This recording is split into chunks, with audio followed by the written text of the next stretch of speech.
চাঁপাইনবাবগঞ্জ জেলায় পালিত হল বাংলাদেশ এনজিও ফাউন্ডেশন দিবস। দিবসটি পালন উপলক্ষে ২ ডিসেম্বর বর্ণাঢ্য র্যালি ও আলোচনা সভার আয়োজন করা হয়।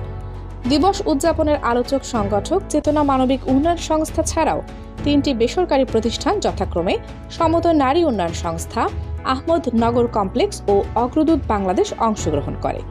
চাঁপাইনবাবগঞ্জ জেলা সদরে কাঁঠালবাগিচা গাবতলী মোড় হতে বর্ণাঢ্য র্যালি আরম্ভ হয়ে বিভিন্ন সড়ক প্রদক্ষিণ করে।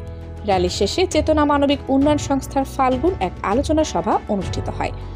আলোচনা সভায় অতিথি হিসেবে ছিলেন নবাবগঞ্জ সরকারি মহিলা কলেজের অধ্যক্ষ প্রফেসর ডক্টর বিপ্লব কুমার মজুমদার, আদিনা ফজলুল হক সরকারি কলেজের অধ্যক্ষ প্রফেসর ডক্টর সৈয়দ মোহাম্মদ মোজাহারুল ইসলাম তরু, মহিলা বিষয়ক অধিদপ্তরের উপপরিচালক শাহিদা আখতার।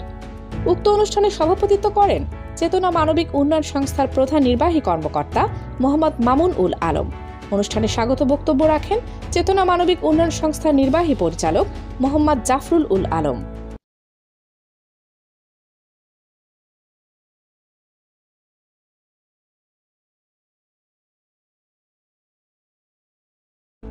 এছাড়াও আরও উপস্থিত ছিলেন RSDF এর নির্বাহী পরিচালক মঞ্জুরুল ইসলাম বাবু, সমতা নারী উন্নয়ন সংস্থার সভানেত্রী মোসাম্মদ আকসানা খাতুন।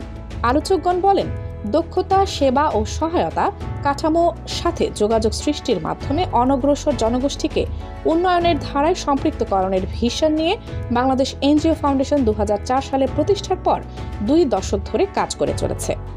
সহযোগী সংস্থা সমূহকে বিশেষ ও সাধারণ অনুদান প্রদান করে উদ্ভাবনীমূলক কার্যক্রম গ্রহণের মাধ্যমে তাদের দক্ষতাকে কাজে লাগিয়ে দেশের আর্থ-সামাজিক উন্নয়ন ও দারিদ্র্য বিমোচনে বাংলাদেশ এনজিও ফাউন্ডেশন লক্ষণীয় অবদান রাখছে।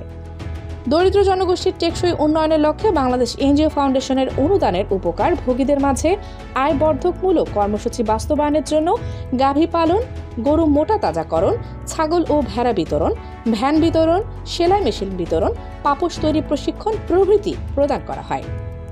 এর মাধ্যমে বিভিন্ন দরিদ্র পরিবারগুলো পারিবারিক, সামাজিক ও অর্থনৈতিক উন্নয়নে ইতিবাচক প্রভাব পড়েছে।